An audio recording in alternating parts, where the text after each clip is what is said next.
Isang Pinay na nagtatrabaho sa isang barko sa Amerika na wala ng trabaho matapos mapadeport pa uwi sa Pilipinas na hindi niya alam ang eksaktong dahilan. Nabasa niya lang sa isang papel na illegal immigrant daw siya, kahit kumpleto naman at legal ang kanyang mga dokumento. At naka-duty ka at legit naman yata yung mga papeles mo, pero bakit ka napadeport pabalik ng Pilipinas? Maikli lang, ikwento mo, Gina.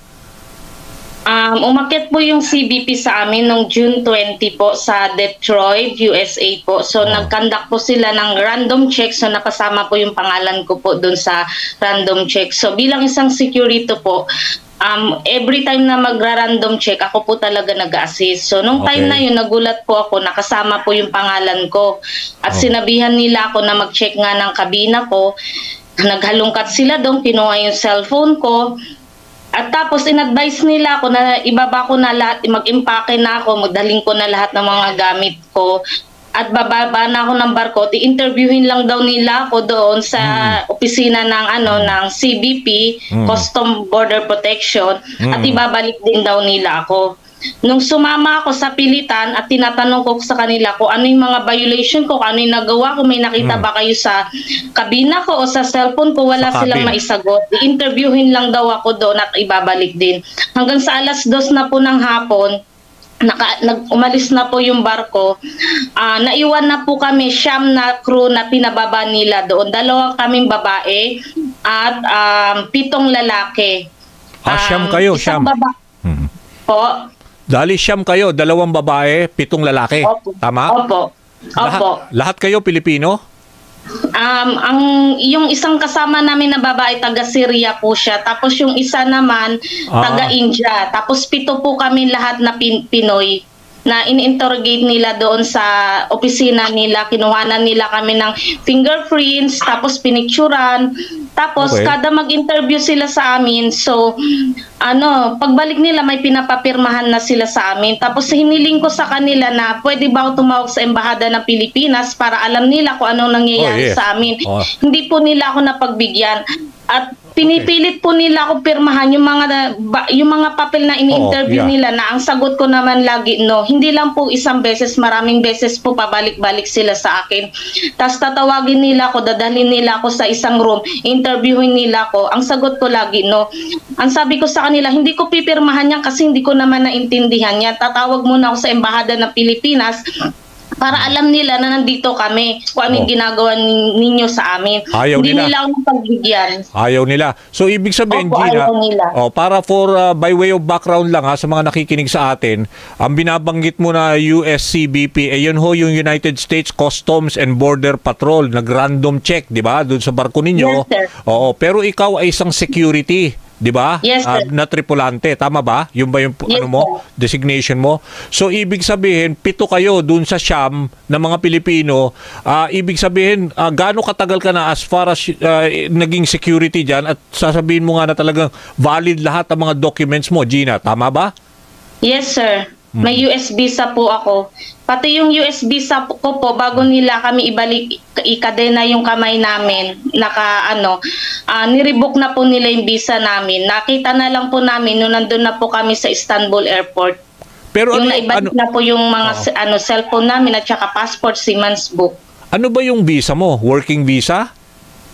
C1D po visa po yun, na pinalakad po mismo ng agency namin pagpupunta kami ng US. So bali work visa ngayon, dapat valid, di ba? So yes po. Anong ibig sabihin? Anong sinabi nila? Bakit anong ground for you to be deported? Ang naalala ko po doon, sir, kada crew kasi binibigyan nila kami ng papel bago nila kami pauwiin nung time na yon. Nagre-ready na sila. So, merong papel doon na naisingit doon sa papers ko. Lahat naman kami nabigyan. Kumbaga, ako lang yun may naisingit na papel doon. Aksidente lang. Binasa ko. May picture ako doon. Tapos may nakalagay na box doon kung ano yung mga violation mo, kung ba't kayo uwi. Oh. Ngayon, ang naintindihan ko doon, sir, illegal immigrant ako. Naka-X doon sa mga box na yon. Tapos, Bakit? ako ay isang native Filipino. Hindi dapat ako nagtatrabaho sa US. So, lumapit ako doon ulit sa mesa nila. Sabi ko, sir, paano nyo nasabi na illegal immigrant ako? Kompleto yung papeles ko bago ako pumunta dito. Oh. May US visa ako. Kasi bago kami paalisin ng agency Yes. namin, kompleto kami lahat sa papers. Anong sabi nila? Ang sabi po, Anong sabi? Yung pinakita mo na valid ka, na immigrant, oh. opo, ang ginawa nila, kinuha nila yung papel sa akin, binawi nila. Ang sabi nila, sir, ay hindi to kasama, record namin to, ito lang sa'yo. Sabi ko, ano nga po ibig sabihin nito? Sabi niya sa amin, wala pa rin silang sinabi sa amin, basta pinabalik lang ako sa upuan. Pero ano ngayon ngayon, nandito ka na sa Pilipinas, ang tagal na yan, June. Opo. Ano ang nakikipag-coordinate ka ngayon sa DMW? Kasi somehow, di ba, parang blacklisted ka ngayon? Hindi ka na makabiyahe ba? Yes, sir. Kasi wala po kaming US visa. Kasi lahat ng mga agency dito sa Pilipinas, kapag nag-a-apply kami, nire-required nila kami ng US visa. So kapag makita nila na revoke yung visa namin, hindi nila kami tinatanggap. O kaya nga, so malaking problema kung na-revoke ang US visa mo. Ay, anong plano mo ngayon? Anong panawagan mo sa, let's say, kung nakikinig nga ng DMW ngayon? Opo, yung DMW po at DFA, number 1 po sa DFA na sana matulungan po nila kami ma-reappeal yung US visa namin. Kasi doon lang po nakasalala yung trabaho namin. Lahat ng mga seafarer, kung wala kaming US visa is hindi po kami makakaalis o makakapag-apply. Yun lang po hinihiling namin at sa DMW, sana naman po mabigyan po nila kami ng suporta na lahat ng mga seafarer ay bigyan po nila kami ng trabaho. Sana i-priority nila kami kasi marami na po kaming seafarer na pinapabalik ng US po. Hindi lang po ako. Hanggang ngayon po, nung November 1, meron na naman pong 3 na pinababa po, bago lang. Ganun ba? So, ibig sabihin with valid visa, pinababalik at walang maliwanag na rason, di ba? Ngayon, so wala kang datos. Siguro meron diyan ng datos ang DMW kung ilan na yung lahat kayo, yung batch nyo na yun, yung 7 kayo, lahat na-revoke ho ang US visa nyo, Gina, tama? Yes po, lahat po kami. I see. At yung iba naman, sir, idadagdag ko lang po, sir, may mga kasama po ako na nagbabakasyon lang dito, sir, sa sa Pilipinas. Hindi pa, aalis pa lang, nandito pa lang sa Pilipinas, may nag-email na sa kanila sa US Embassy na revoke na yung visa nila. Hindi na sila nakaalis. Tapos nag-report sila sa sa agency nila, pinabayaan na rin po sila. Inuutosan pa silang pumunta ng US Embassy para i-revoke daw yung tatakan yung visa nila. Meron pa bang gano'n na may mga nakakaalis ba uli after ma-revoke? Wala, for now? Wala na po. Wala na po. Okay. Inaharang na po nila. Kaya nga. So ano ang mga ibang options mo? In the meantime, ay may pamilya ka, 'di ba, Gina? Nandito Yes sa po. Pilipinas. Yes po. So meron ba na nabibigay na let's say Meron po naman na ibigay yung ibang yung trabaho? DMW sa akin na action plan 50,000. So syempre naman po sa ilang buwan ko kapos na na dito, kapos. mga ilang araw, linggo lang po naubos na po yun sa dami ng bayarin.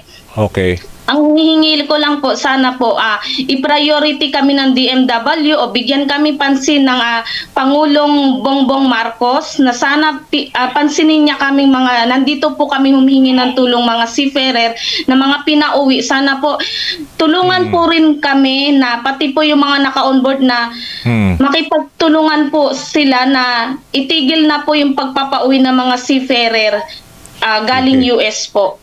Okay.